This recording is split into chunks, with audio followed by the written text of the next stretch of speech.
first order of business, of course, is to thank Rabbi Gideon Shlush and congregation at Deredel for partnering in this beautiful evening of Torah, and this partnership should continue for many, many years.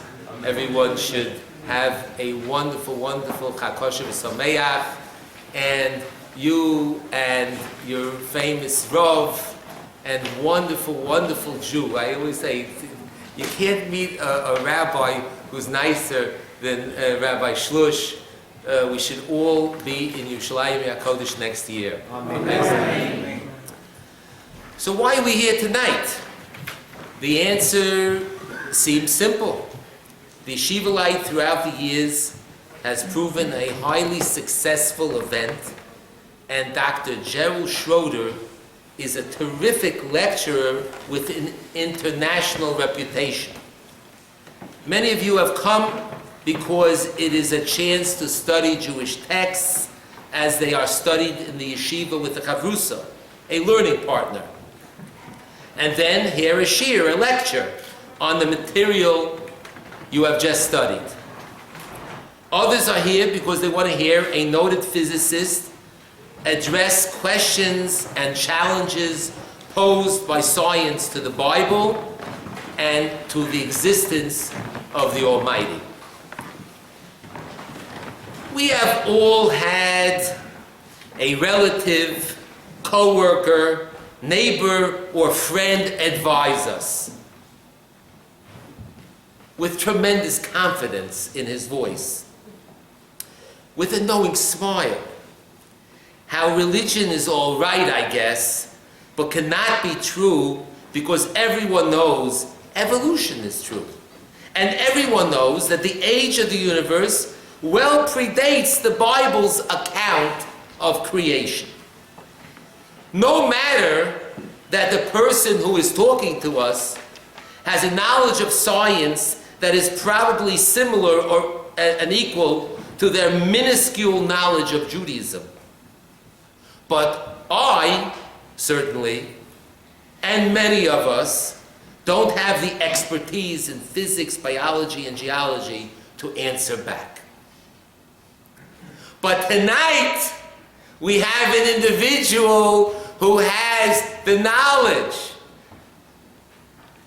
to answer back, and to answer back beautifully, because he not only possesses an exceptional knowledge of science, but is a wonderful Torah Jew with a knowledge of Torah and Yiddishkeit.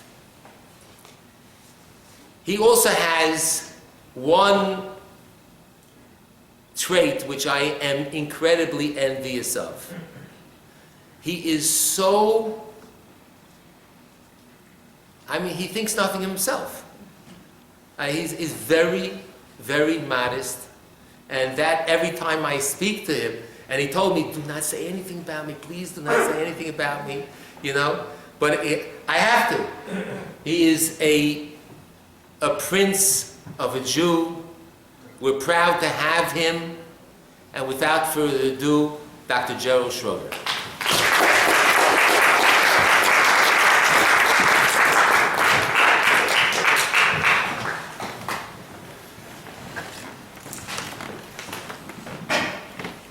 Part of that, I'm not saying what you said wasn't true, but I wish part of it were true. At least this, look, not like this, like that. Okay, anyway, I have a website, and I'm going to just pass out cards. They stick together, and there's probably enough for everyone if you want. And it makes my luggage a little bit lighter going home. Just saying that finish. Because there are some essays on the website, so if you goes through what I'm about to say. After the dinner, it's difficult to stay awake.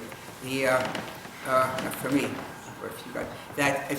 So there are essays that talk about the age of the universe, evolution, etc. And I also answer emails, but because of I say this seriously, I answer emails, but they have to be less than 4 lines long. I'm just swamped by emails, but I do answer them. 4 lines at peak of 12, not at peak of 2, where you squeeze everything in and, it's tight. Those I can't read. If I could just make that, this bench is not being used, that bench is not being used. If we don't have a mic here, please feel free to come up. Please feel free to come up, and we'll move the, if you know. It's not like being in school where the most treasured seats are in the back of the room. You can come up front. There's a video out which I urge, for those that haven't seen it, I teach it at a few hours a week at Torah in the old city. It overlooks the Kotel. And we shot a video about a year and a half ago, no script, and it's called Proof of God in 5 minutes. We shot it 3 times. The first time was 7 minutes. The second time was 6 minutes. I was talking fast, it was just, and the third time was 5 minutes and 28 seconds. I urge you, if you have the opportunity, on Google or whatever, it has over 3 million views. It's essentially unheard of for this type of a video to get that kind of a view, 3 million views. If you're a pop singer or what? Is that YouTube? It's on YouTube. It came out on YouTube, but now it's in front of everyone. On YouTube, from the site that sent it, I think it's about 2 million views now. But totally it's way over 3 million. And it's interesting because I don't know who did it, but someone scanned where it's shown, and about half of the 3 million are on Jewish sites, and half of the 3 million are on Christian sites.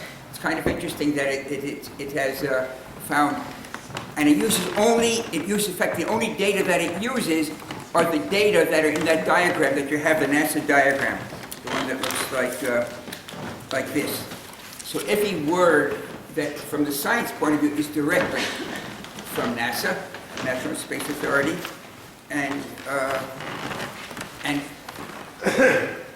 the well-known atheists of the world, the names that you know have said to me actually, it's proof of God. He said, if you want to call that God, call it God. We'll call it the laws of nature. So what it gets it to the point where God is actually, from a scientific point of view, the description of the creation of the universe is one-on-one with the scientific description. The description of the creation of the universe from the Torah understanding is exact match of the science, put it this way, since the Torah came first. The science actually matches the description of the universe, a force outside of time, predates the universe, creates the universe from absolute nothing. That's NASA, but it's also exactly the Torah, that force we could call God. And you see it in the diagram that you have where it's labeled one of the forces of nature. It's called a quantum fluctuation. It was first presented by Ed Tryon in 1973. It's a diagram that looks like this, and you'll notice the creating force. But what's amazing, the graphics, and I'm pushing it because it's such a good argument for seeing the nature of the creation of the universe. And one of the nuances is that, and it shows up very beautifully in the graphics, of which I have nothing to do. I don't know graphics. I can't do them whatsoever. They're my words, but all the graphics were done by other people that are really great skilled persons. That this black around here is nothing. It's not empty space. It's nothing. Nothing. The difficulty with nothing is the concept of nothing doesn't fit in the human brain. You cannot. It doesn't matter how clever you are, how spiritual you are, how magnificent you are, or how high you are on drugs or whatever, or the stupidity things that people do. No one can conceive of nothing. Every thought that you have, and that I have, and every other human being has, is couched in terms of time, space, and matter, and that's not nothing. Empty space is not nothing. Empty space is space. That's empty. Nothing is something that doesn't fit into the human brain. So the difficulty of trying to show the creation of the universe from a force that predates the creation of time, space, and matter, it almost doesn't make sense because our understanding of time begins with the creation. So how can you say it predates it? Because there are other concepts of time that don't fit in our head. And that's just a reality to the world. I think it's really important to realize that there are, and I'm sure I'm probably bursting through an open door here, but there are concepts in the universe that are completely possibly to be verbalized, but totally impossible to be envisioned. So I'm going to do one which is totally not part of it. I apologize because you've got these sources here. But I don't take the blame for this. I was asked to talk about a bit about evolution, but not how a fish becomes a frog. It's not even interesting. Or what's interesting is the concept of how the information is presented. But I want to do something absolutely, totally unrelated, which half of you may walk out at this point, but I'll just say it. The universe, what we perceive as light, exists nowhere in the physical universe. The universe is pitch black. There is no, what we perceive as light exists nowhere in the universe. What we perceive as sound exists nowhere in the universe. There's a famous statement, if a tree falls in a forest and there's no one there, does it make any sound? Let the whole kinetic be there, let the whole who knows what be there. There is no, what we perceive as sound exists nowhere in the universe. Now what I'm saying is the operational word is perception. There are radiations out here. We call them, unfortunately, light waves. But they're not light until they hit our eyes. If they were light, then the air would be glowing, and guess what? The air is not glowing. It's only inside our head, when those radiations hit our eye and the retina and all the chemistry takes place, that what we perceive as light is generated. But it doesn't take any great chacham to understand that there's no light in your brain either. So where's the light?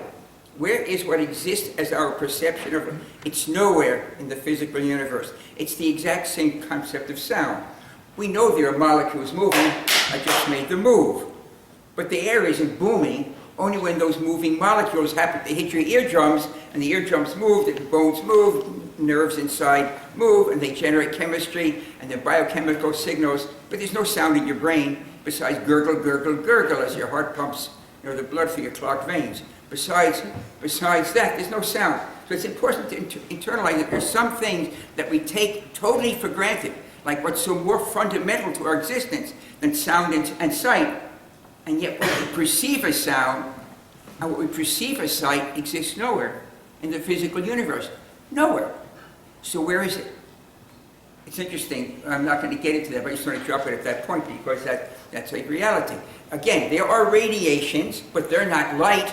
The light only is when those radiations hit our eyes. And then somehow this chemistry generates those phenomena. But we know it's not generating what we perceive as light.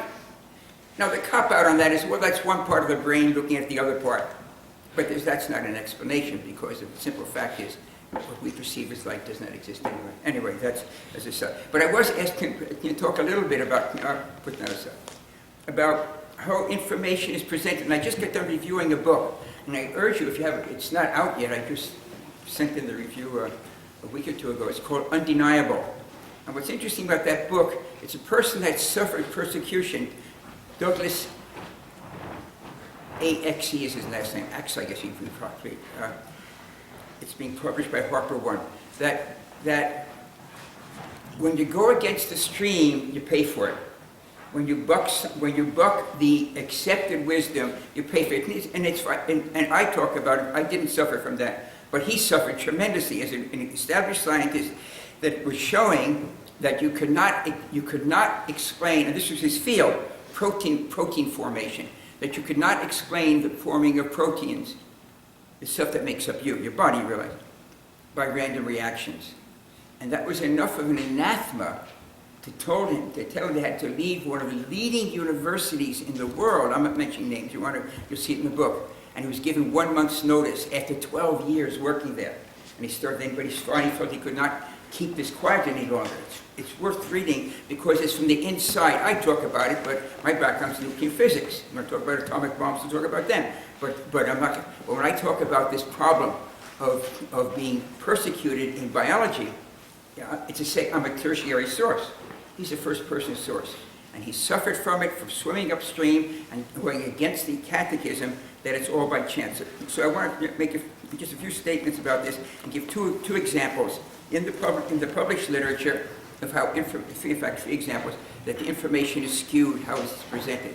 First of all, when I have students present, I tell them if it's going to cost you a degree, go with the flow.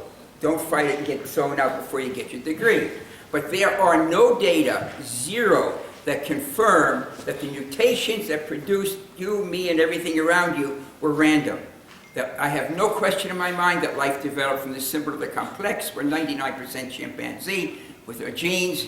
Living in the Middle East, I live in Jerusalem, I can tell you don't need the genes to stay. Just look over the horizon and you get the same feeling. But the simple fact is, I think there are in my opinion, no doubt whatsoever that life developed from the simple to the complex. But the question is what drove the development. The Torah has no problem with that whatsoever. The whole description of animal development starts with animals and the explosion of life of animals in the water. It's called the Cambrian explosion of life scientifically. Move to the land, becomes mammalian, becomes human. That's all the Torah gives us, 6 sentences. The fossil record gives us hundreds of thousands, millions of samples. So the flow isn't the problem. The problem is what drove the flow. That's the problem. And the word evolution has intrinsic in it randomness. I've only asked 4, so I can't say every, but of the 4 professional persons that work in the field that have come to the sessions that I give in Jerusalem over a series, not all at the same time, over a series of years, I've asked all 4 of them, describe for me evolution. So evolution is a 2-stage process, and the description was the following. The first stage is random mutations in the gene line that lead to sex produce progeny so that some baby lions are born strong and some lions are weak, some cheetah are born fast, some cheetah are born slow. That's the first stage. The second stage is 100% not random. Strong lions kill and eat weak lions. The reason that there are not a lot of lions in the world has nothing to do with hunters. Lions kill and eat other lions. So that's not random. Strong lions eat weak lions. Fast cheetah get more food for the young than slow cheetah, so the cheetah that are fast get more progeny. The difficulty is in the first part of the definition. Random mutations make, etc. There are no data that support that the mutations are random. You can't prove that they're God either, although statistically it looks much more like teleology than randomness.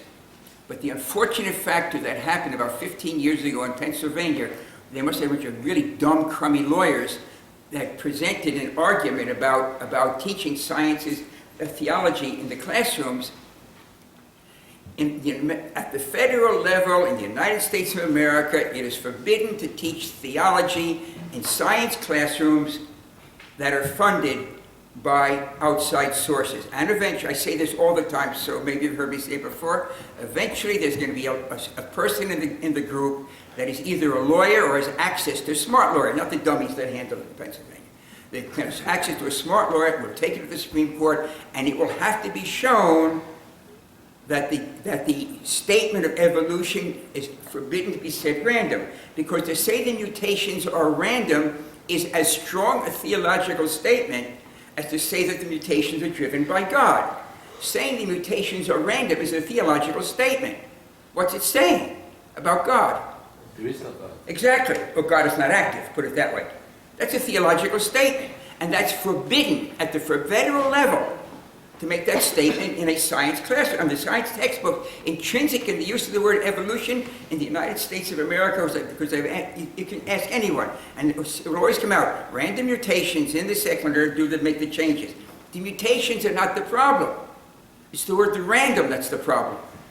And that is a theological statement that should not be allowed. You should have to have in every textbook, we don't know what drove the mutations. There are no data that demonstrate that the mutations are random.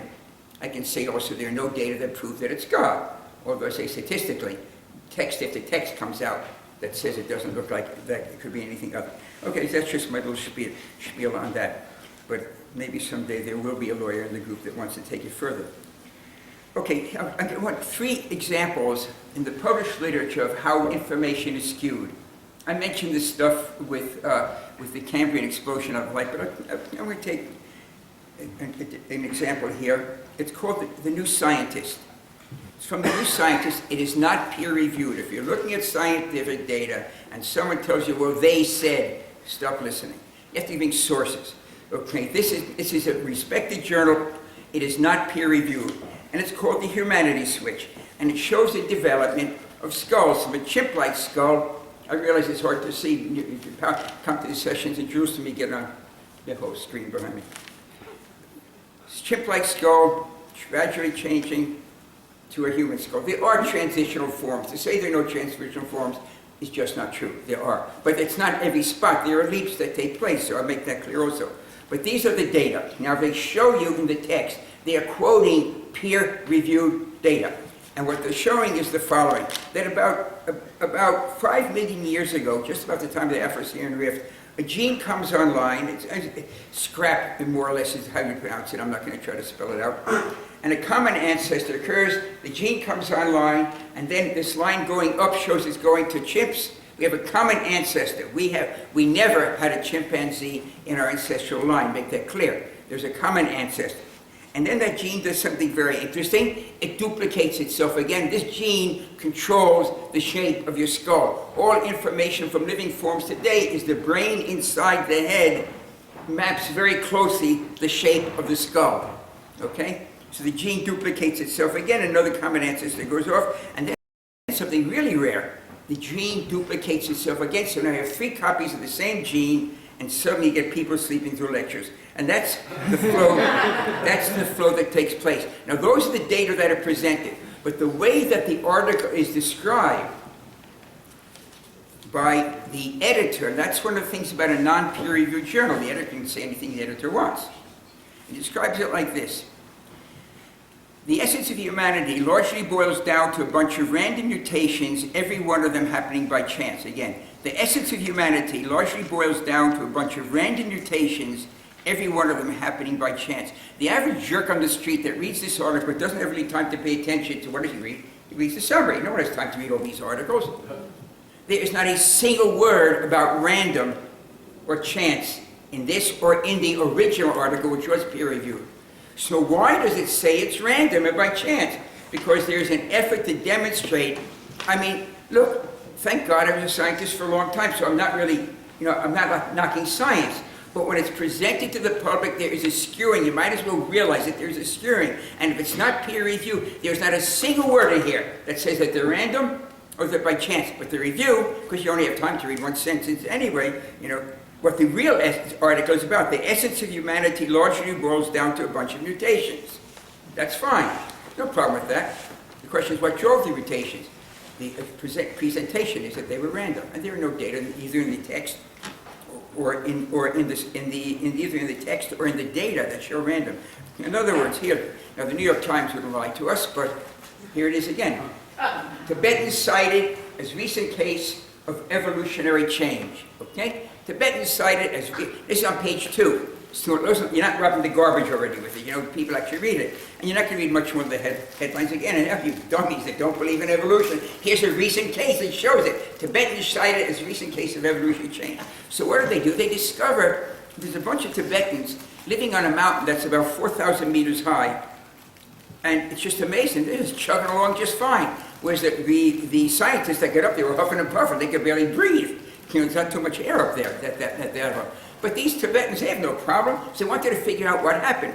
So they took their blood samples, and they discovered it wasn't they have more hemoglobin, which is one thing that can happen if you have in a high altitude. It wasn't they had more hemoglobin. The hemoglobin had a mutation. That's what made it interesting. Hemoglobin had a mutation that made it almost proactive. There's an oxygen over there, it grabs it, and it locks it, doesn't get away.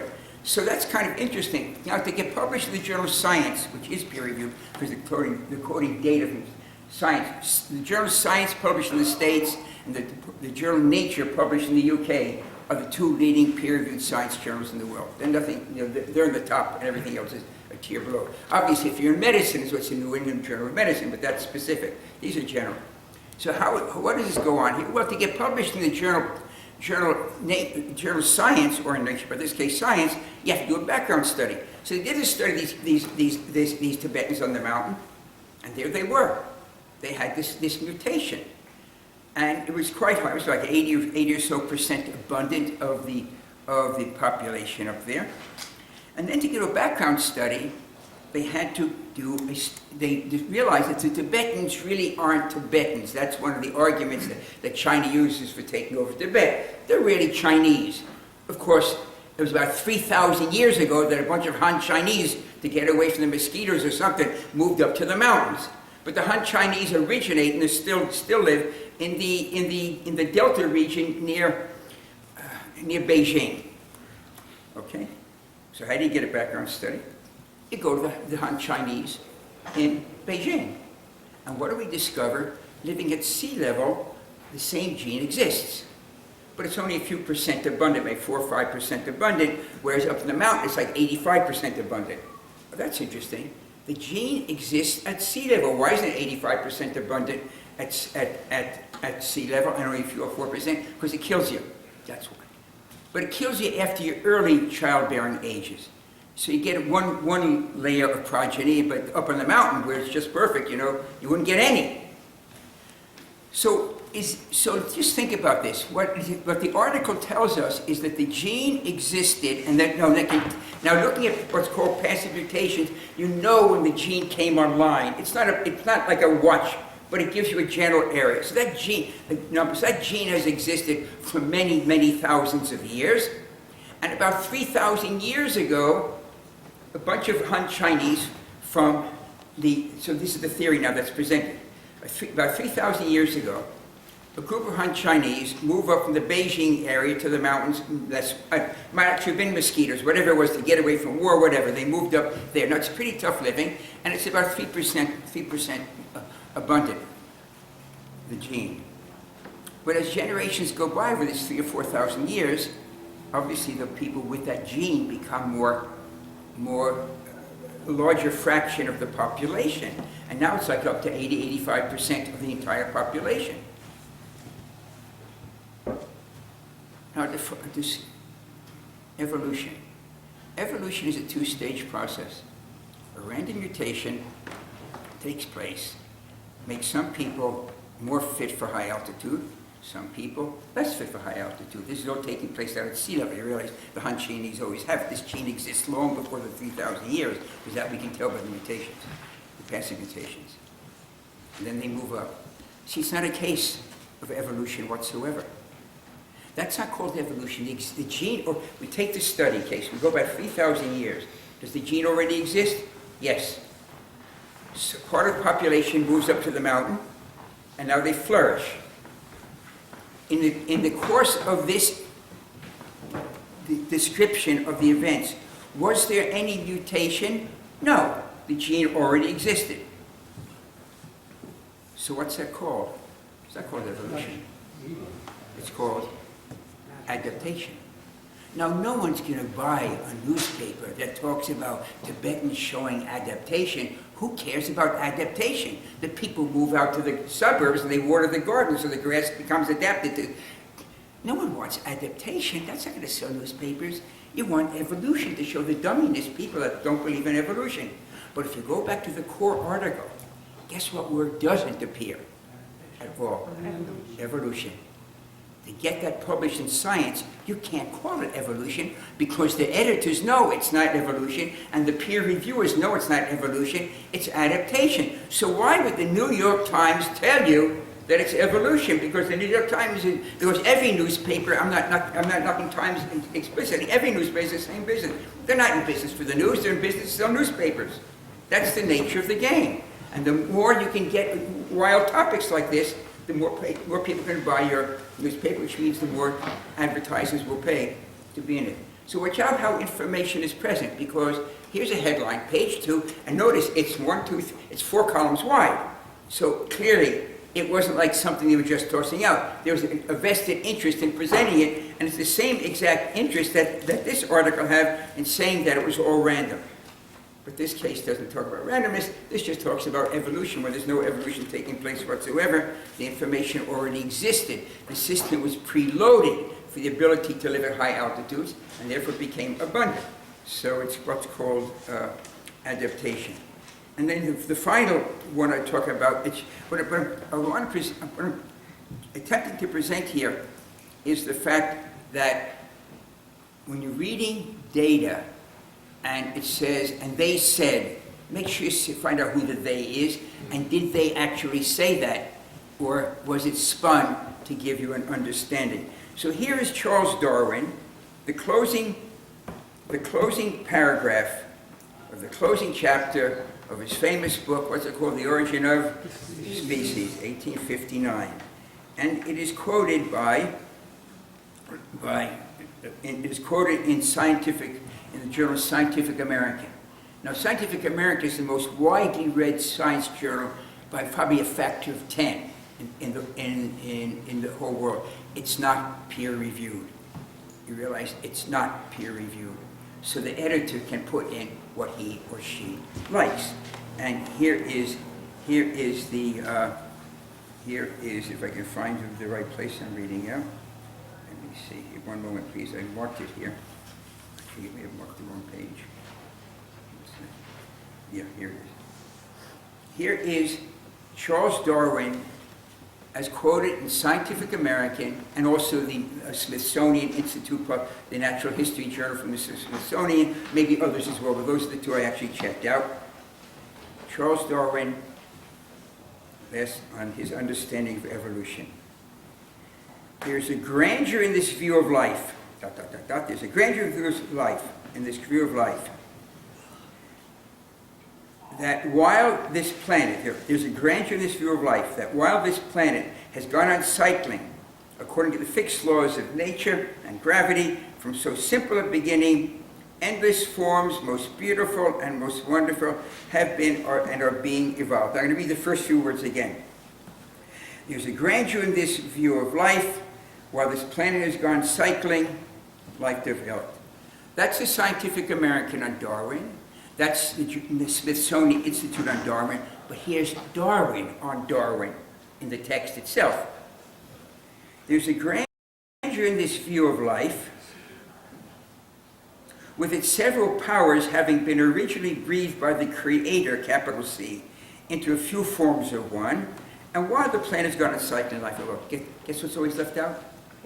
In every school that it's taught, in every person that publishes it, unless you go back to the original, with its several powers have been originally breathed by the Creator into a few forms or one. That's kind of very interesting. In fact, that's kind of the discussion we were just having beforehand, that many of these so-called miracles were preloaded. It's midrash, but it's interesting that the information was present. It says on the eve of the Sabbath, this, and that. It's midrashic, and midrashim can be literal or not. But it's kind of interesting because Darwin essentially quotes a paraphrase of midrash, that the Creator put these forces in the world, and no one ever quotes that, because and the reason that you don't quote it is because Darwin's bulldog, Huxley, was determined to make Darwin famous at the cost, because Huxley, who was what made Darwin famous, you realize, this man, I don't remember the first name, there's several Huxleys, in any event, he called us Hebrews the semi-barbaric Hebrews, that's in his publications. So don't knock Darwin too much either, because he actually attributed this whole development of life to the forces put by the Creator into a few forms or one. Okay, so that's I got onto that because I received an email. I don't remember who sent me the email, but they asked if I could talk a bit about how information is skewed. But it is skewed. It is skewed. These are three examples that you don't have to take my word for. You can find very, very easily in the literature that they exist. And there are others as well in this book. There was a movie a while called Expelled, No Intelligence Allowed. Ben Stein was the star in the movie. And it documented by name different people that had been fired because they said that there might be some kind of a teleology present in the world itself. Okay, so I'm not going to go point by point through the sources that we have, but a few of the aspects I do want to point out. First of all, just going system of the words. As I understand the Rashi, the word beginning was never part of the text. It comes totally from the Septuagint. In the beginning God created the heavens and the earth, or with the beginning, or by a beginning, or for a beginning. The word beginning appears in the Septuagint. Now there are many people, especially because I work a lot with Christians. In fact, that bracha acharona that you just made downstairs, the final blessing, So my wife and I, we do back-to-back talks. She's much better. I share much more interesting than I am about the miracles that exist. But we gave a demonstration Shabbos on a Sunday evening to about 80 or 90 evangelical Christians, and we all had them saying amen at the end. We gave it to them in Hebrew and in English. So anyway, just sort of. But there are persons who feel that the Septuagint is more accurate than, love you, which means to your health, that feel that, or the evangelists don't, but there are extreme groups that say, well, the Septuagint 2,200 years ago is more accurate than the Hebrew. And it is from the Septuagint that the word beginning seeps into our understanding. So realize we got Greek on the brain also. It's not just the Christians that have it. The difficulty is the word beginning was never there. As Rashi, that's what's so amazing. Rashi points it out. Bereshit bara Elokim, okay? Bereshit cannot mean in the beginning, as he points out, because in the beginning is Bereshona. It's not Bereshit. It's a different word. Similar enough to be confused, but it's different. The T sound, the tough sound of the T, makes it in the beginning of. So as Rashi points out, in fact, that's the opening words. This phrase cries out for interpretation, because there's no object for the of. It's all Rashi. It's nothing. Even if you get some the translation, I think it's like that translation, right?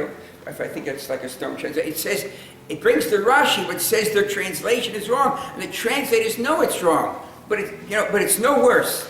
It is no worse. I mean, it is no worse than the way the information of the science is presented. The translators know it's wrong. It can't mean in the beginning because that's Bereshona, not Bereshit. So it can mean in the beginning of. The difficulties, Rashi points out, there's no object of the of. Bereshit, as he calls it in the English translation, the construct requires some kind of an object. So what does it say in the beginning of what? Of God's creating. Well, you have to search high and low for the word creating because it doesn't exist in the Hebrew text. You spell creating differently. There's a vav in there, as Rashi points out. So it has to be something else. And the something else is also brought down by Rashi. He sends us to Proverb number 8. And I learned it, so I have to give it the name. I learned it first from the Ramban, from Nachmanides. And he writes the following. If you will merit, I can do it from memory, but this gives me a chance to hold up my second book. If you will merit and understand the secret of the first word, Bereshit, you will know why the Jerusalem translation goes back about not the Talmud, the Jerusalem translation about 1,800 years, is B'chachmata, with wisdom, God created the heavens and the earth. And that's the best translation of Bereshit would be Ba-Reshit, Ba with, from the word Rosh, right, means what? Head, or first cause. With a first cause, God created the heavens and the earth. I think that would be the best translation. But Rashi sends us to tell us what the first cause was. The Jerusalem translation just jumps in and says, B'chachmata, with wisdom.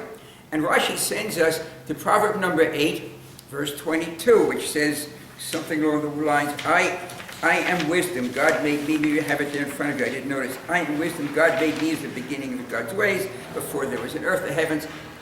Now, the difficulty is God made me. Who's the me? So Rashi assumes that if we get to verse 22, we've heard the first 21 verses, and on verse number 12, it says, Ani Chacham. Ani Chachma. Not Ani Chacham, not I am wise, Ani Chachma. I am wisdom. I am Yaakov. Yaakov is speaking here. I am wisdom. Wisdom is speaking. God made me wisdom as the beginning of God's ways. Before there was an earth, I, wisdom, was formed. When the heavens and earth were, I, wisdom, was God's nourishment. We see a Big Bang creation. If you just envision now, in this mind's perception, which doesn't exist anywhere in the physical world, because it doesn't, we have a creation of the world, the Big Bang creation, great news for God, there was a beginning. You realize less than 50 years ago, back at MIT, I could not have talked about the creation, because that would be theology. Everyone knew the universe was eternal. You realize that the understanding that we have a creation, that this diagram shows a beginning to the universe, the vast majority of scientists held by the fact that the universe was eternal. It's only the work for Arno Penzias and Robert Wilson in the late 1960s, the very late 1960s and into the 70s, that demonstrate there was a beginning to the universe. The Big Bang is the best news for God since Moses came down from Sinai. It tells us, besides the fact of the state of Israel, it tells us that there was a creation. The Big Bang doesn't say what made the Big Bang go bang. The term the Big Bang means one thing other. It's a secular way of saying the creation of the universe. In fact, it was coined by Fred Hoyle in derision. Hoyle, I mean, if everyone knows this stuff, just raise your hand and I'll drop it. But Hoyle was who later became an over-the-top believer when he discovered certain things about the forming of elements in the universe. Hoyle was being and he became Sir Fred Hoyle, was being interviewed on the British Broadcasting Corporation, the BBC, which interesting has the initials of Big Bang Creation. But was being interviewed interviewed on BBC, and the interviewer knew that Hoyle felt like most scientists that the universe is eternal. It's about 1950 or 51, plus or minus a half a year. The actual year is no longer exact. And so the interviewer said, well, Professor Hoyle, what about all your colleagues that say there was a creation? And they said, they think there was some kind of Big Bang. And the press picked it up. That's the origin of the term Big Bang. It was coined in derision. Big Bang, there's no Big Bang, the universe is eternal. Which of course means the Bible is wrong from Genesis chapter 1, verse 1. There was no creation of the universe. And that's the origin of the term. Hoyle later, as he discovered how the planets are made, his quotes from Caltech are just amazing. We have time, maybe we'll get into it. But there was a creation, and we have a beginning, and that creation, so the actual flow wouldn't be Big Bang creation, and then that giving energy, and then the energy becoming matter, and then the matter becoming alive, and then the life becoming a brain, and then the brain becoming mind. That would be the flow. But there's a stage before that, the Big Bang creation. You have good K above K over here, God, the creator God. And then the first emanation or creation, if we were to say it, would be wisdom. And then the wisdom gives rise to the physical world. Now that sounds bizarre, because how can wisdom, totally ethereal, give rise to the physical world? But every scientist, you can be the most avid, God forbid, atheist in the world that thinks religion is ridiculous, etc., etc., etc., and you still believe that light beams became alive. Everyone accepts that the Big Bang didn't produce children, as you all know. It produced super powerful energy. Do you realize what a leap that is? Light beams became you, me, and the chair you're sitting on. Light beams learned love. Where does a light have the chutzpah to feel love? But you can be the most avid atheist in the world, and you still accept that. Because that's what this diagram says. This is a tremendously theological statement. This is straight off NASA, as you all know. You can download it. Just go to your iPhone, go to NASA and WMAP, this diagram of this satellite, and you get the creation of the universe. From absolute nothing, light beams become alive, so clever they can make this satellite, because that's us out here. How? No one has a clue. So it's only one. Well, now we can, with the idea of quantum physics, which essentially says exactly the same. The Torah's been saying with wisdom. The difficulty is, because we have these ridiculous, unfortunate translation of the beginning, I can never convince my skeptical comrades that the text doesn't say in the beginning, by a beginning, or for a beginning, that it says with a first cause of wisdom, God created. But that's what physics says today. You all know this, it's always quoted everywhere. The major philosophical writings by all the shakers. My background is nuclear physics, okay, so it's not quantum. So it's a secondary source. But all the major, like Heisenberg and Schroeder, and Jeans and Wald, tell us that the universe is the expression of mind, M-I-N-D, mind, or information, or idea. These are direct quotes by Nobel laureates. In other words, what looks like the physical world to you is because in fact, Schrödinger says it perfectly. We're not in this physical world. We are not in this physical world. The reason we think we are in this physical world is because our bodies are in the world. And that is the only way we can communicate them. That's very interesting, isn't it? What it's saying is, this is the man that got the second Nobel Prize in the physics that lets your smartphone work. Okay? So he's not some goof off in the corner, contemplating how many angels can dance on the head of a pin.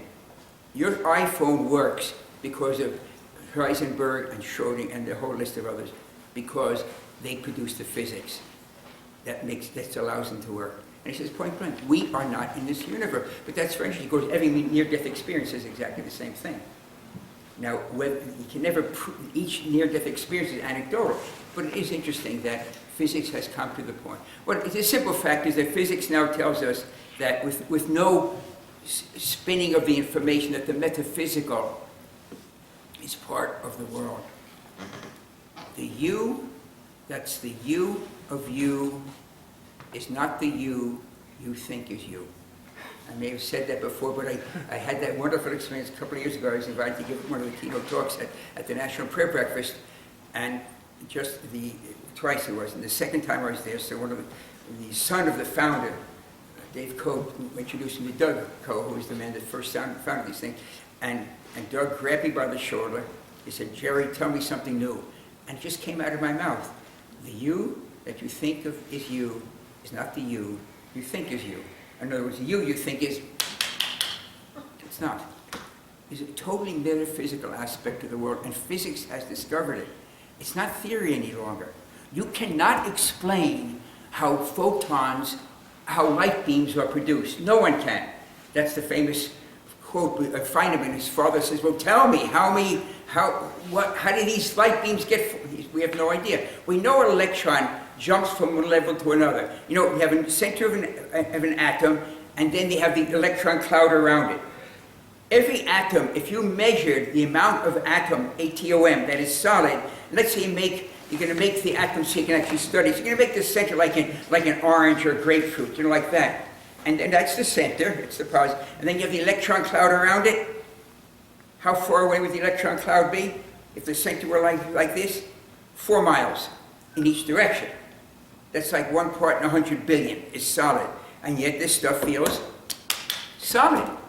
And it's amazing, and it's empty. Not that there's air in that space, air is atoms also. There's nothing in that space other than force fields. And that's what makes it solid. So even the physical world doesn't make sense. You know, this stuff is so empty, why don't it go through the floor? Because the force fields are there. But what does it mean there are force fields there? So there's so many of these things that we take for granted that if we knew what it takes to do that, the billions of reactions that it takes to do that, you'd never do it because you'd say, "Gee, I'm leading to the heat death of the universe. I'm using our energy. The universe is getting colder by the second," as it is by doing that.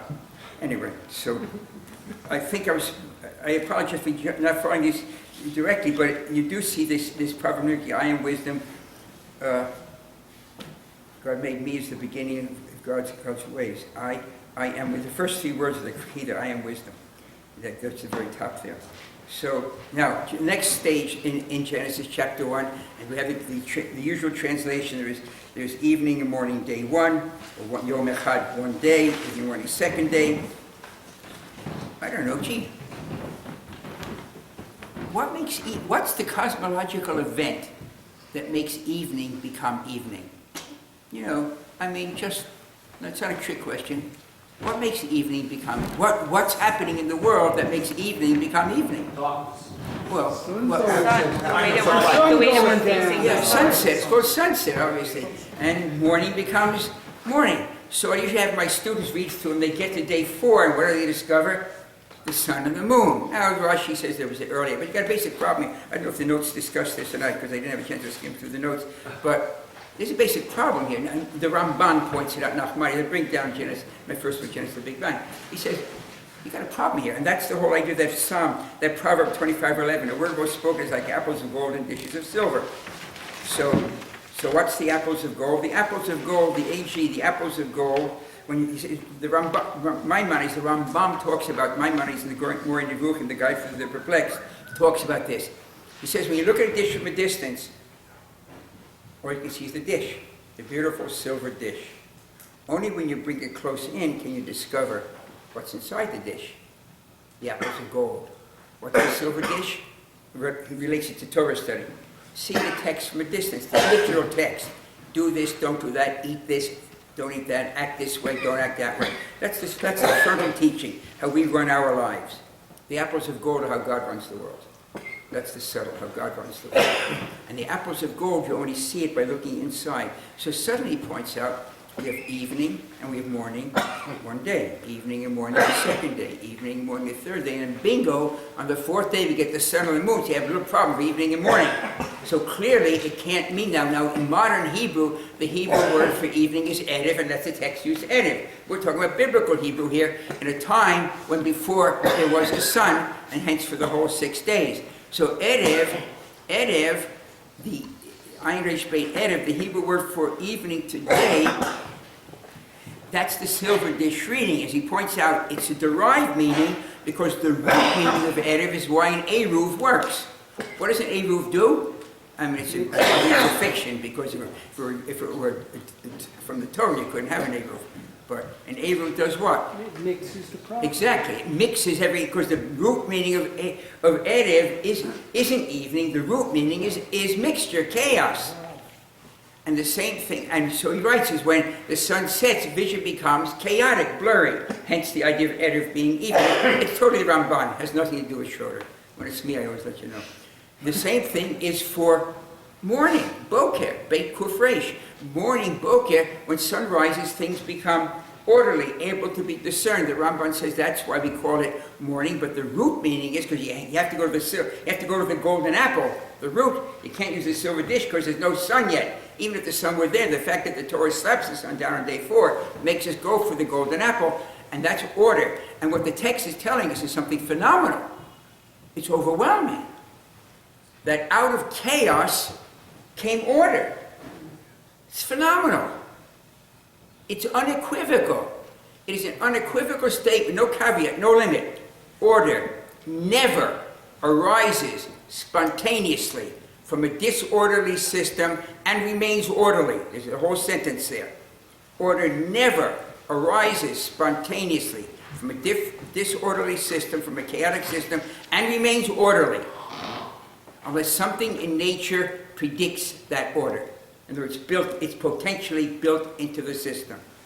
You can have order arise spontaneously from a disorderly system, but always decays to disorder. It always decays rapidly, unless something in nature favors that order. The salt crystals in the Dead Sea I use a perfect example. If you existed before there was a creation, and you were up there with God, and God gave you a cookbook of all the laws of nature, I don't think you could predict that there would be a Dead Sea because of quantum uncertainty. But you could predict that if you started with energy, and what Einstein discovers, energy can become matter, and you could predict the forming of the elements, because you had time to think this through, and you could predict that if oxygen and water got together at a certain oxygen and hydrogen got together at a certain temperature, that they would form water, and you could convince that if you put these elements into the water, like chlorine, bromine, and sodium, and you get ions, and then you let the water evaporate, you could predict that you would get salt crystals with this shape and not with that shape. Before there was a universe, the shape of those salt crystals was built into the system. Not necessarily the Dead Sea, but you could have predicted the shape of those salt crystals. Just an example of the fact that there are certain things preloaded in the system, and mind, and we have no idea how much is already preloaded in the system by the laws of nature. But every scientist, atheist or not, looks like the universe knew that we were coming. So that's just a bit on some of the simple golden apple in the silver dish, that at evening and morning is fine. But don't think how God runs the world. The real subtlety is that in this system that seems random, there is an imposed order, and each of the days goes to higher and higher levels, to higher and higher levels of order. And it's built into the system. And that's the text tells us there was erev and there was boker. And by having the sun on day 4, you're forced to look for, in those earlier days, and it's for the whole 6 days, this flow from erev to boker, from evening to morning, or more accurately, from disorder to order, to ever higher levels of disorder. One day, or yom echad. So now just on the one thing I was asked to talk about, and I am correct, right, about age of the universe. Am I correct on that? Yes, there's a man has his hand up. Yes. Just want to know, Dr. Schroeder, if you've ever met Paul Davies. Have I ever met Paul Davies? Have you ever met? No. Well, yeah. In fact, yes. Yeah. Yes. Yeah, but it was quite a few years ago. And did you talk to him?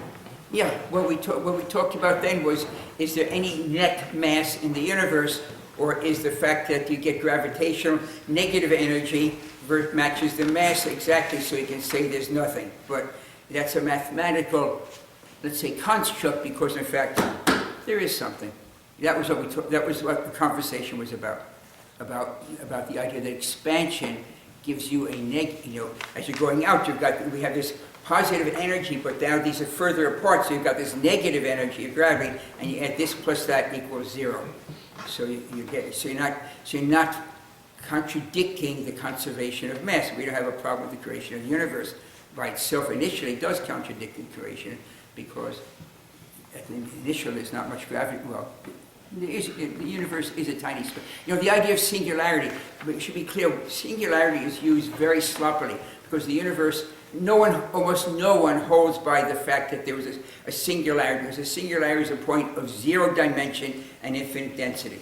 But the persons that use the word singularity, in fact, don't really mean that. They mean it was almost vanishingly small, but finite. There's nothing, it's a pulse.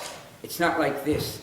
There's nothing and there's something. Now that something could be less than atomic in size, but as long as it's finite in size, even the size of an atom, the densities aren't infinite. That's what's important about not having it start as a 0 point. Because if it's 0 dimension, that gives you an infinite temperature and infinite density. Because any number divided by 0 is infinite, and there's no way of breaking out of that. So that's one of the important nuances of it being a pulse, which is which all the theories that I know of, which I know are beginning. Okay, with a pulse. Now, I'm just going to jump beyond this to the idea of one day, and I didn't have time, unfortunately, to skim through the notes. But first of all, for those that are not familiar, but you are familiar now because you have it in front of you, Genesis chapter 1 talks about 6 days from the creation of the universe up to the appearance of Adam. We all realize that Rosh Hashanah we all should realize that Rosh Hashanah does not commemorate the creation of the universe, right? Rosh Hashanah, the Rosh head, the head of the year, commemorates the creation of Adam. Yeah. And it's not good to say man, because as you read, we'll assume that there's one author for the entire text. In chapter 5, verse 2, God created them. This English translation is perfect translation. God created them, male and female, and called their name Adam. God created them, male and female, and called their name Adam. Adam was not a man. And if you look at the flow of names for Adam, it's very interesting how man Adam, we had man Adam and woman Adam. That's chapter 5, it's an explicit statement. God called their name Adam. Okay. Now, so you have man Adam and woman Adam. But if you look at the way that man Adam sees woman Adam, it changes quite dramatically. At first, it's totally egotistical. What does Adam Ish call his mate? Isha. It's totally an ego trip. She's part of me. That's all that matters. She's me. It's a total ego trip. Later, when he learns more and more about it, why does he change her name? He already named her Isha, but we know he does change her name in about chapter 4 or so, about chapter 4, to call her Chava. Why does he call her Chava? Because she's what? Yeah, so it's a ridiculous name, isn't it? Why didn't he call her? Chava means life? Because she's the mother of all life? What's the word for life? Why not women called Chaya? He doesn't call her Chaya. He calls her Chava. Very different. He should have, to be consistent with this statement, because he's the mother of all life, he should have called her Chaya. But he doesn't, because they're a different name. He calls her Chava. This I learned from Rabbi Shlomo Riskin. Look at Psalm. It's the first psalm we add on the Hagim, the holidays, and on Shabbos it's Psalm 19, and Chava appears there. And Chava turns out to be something vastly deeper than Chaya. Chava turns out to be a source of wisdom. Read the wording; it's very interesting. Chava, the word Chava, Adam, man, learned something that took me 20 years of marriage which would have been a lot smoother if I learned this beforehand. Chava is a source that transmits information, much more than Chaya. Bugs give life to other bugs. But women change from Isha, which is totally ego, it's a totally narcissistic name to call it, to Chava, a source of wisdom. So you men out there realize, and it's not surprising, because every divine input into the world is feminine. Even though the Bible, I apologize for saying it, but I'll say it right out. The Torah is highly chauvinistic, there's no question about it, because it's in the language of the time. Come to the Middle East, you still see women being killed, because that's the nature of the time. But certainly in the Golden Apple, it's totally anti-chauvinistic. Every divine input into the world is feminine. Torah is feminine, Nefesh is feminine, Neshama is feminine, Shekhinah is feminine, and God creates the world with Chachma, Tevunah, V'Dat, in Proverbs. All three are feminine. There are no masculine inputs into the world. Men, I know what your marriage is like, thank God it's 40 years, but I'll tell you, the first 20 would have been a lot smoother. And I had that stuck in my head. So women should really remember that and point it out. Okay, the text says day one. I think I'm maybe a bit over time, or how much? You're 6.5 minutes over time. Okay. But We started 7 minutes late. Okay. The text says, first of all, it's important to realize that both Rashi and the Ramban say explicitly the days were 24 hours. These 6 days of Genesis were 24 hours each, and the Ramban knocks it in. Kamo shesha yemei avodah, like the 6 days of a work week. So you can't say the hours were different. The 6 days of Genesis are 24 hours each, as we understand 24 hours, yet the universe is probably, I think so, 14 billion years old, and the difference is because there are two sources of information. There's one truth viewed from two vastly different perspectives, and that is the key. The days, the irony is people are always bending the Bible, saying the days were long periods of time, but that's ironic, because it's not that the 6 days are too short. If you think of an infinitely powerful God, the 6 days are too long by 6 days. I mean, it's an embarrassment of a God that schleps around for 6 days to make the heavens and the earth. You figure God can make it like that. He's playing sheshbesh up there with Gabriel, backgammon, Gabe, roll the dice. No, they can leave the ocean, they can wait another day. I mean, God needs 6 days like a hole in the head. Why does God need 6 days to make the heavens and the earth? Why wasn't it instantaneous? We're so hung up that it's too short. It's too long by 6 days. Except the message is, of course, that God works through time. And every time that nature is available to do the job, God uses it. We see that at the Sea of Mitzrayim. They're going out of Egypt. God makes a strong east wind blow all night. That was so unimpressive of a wind that after the Israelites went in, who followed them right on in? No who? The Egyptians. But when the waters are coming back, they say, Ya Habibi, it's God fighting. They only see the Israelites. Only at that point they realize it's miraculous. That wind just looked natural, because we know now, as the waters are coming back, the moment that they realized that it was God doing the job, they tried to flee. So clear, the wind looked natural. And the fact that it's called the Yam Suf, the Sea of Reeds, tells you it might have been, what's the tallest reeds that I've ever seen, be like from the floor up maybe to that brown. I've never seen reeds taller than that. Now that's plenty to run a ship in and plenty to drown a person. But it's not 4,000 meters like some of that Red Sea is. So the wind could actually, in fact, there is maybe I don't, my memory is weak enough that I don't remember all that we talked about, but here is an article from the world's leading peer-reviewed journal of meteorology. It's the Bulletin of the American Meteorological Society, that is Aleph, or AAA, depending on which side of the Atlantic you're living. Are there oceanographic explanations for the Israelites crossing the Red Sea? The fact that you can get this published in a science journal, this is pure science, this journal. Are there oceanographic explanations for the Israelites crossing the Red Sea?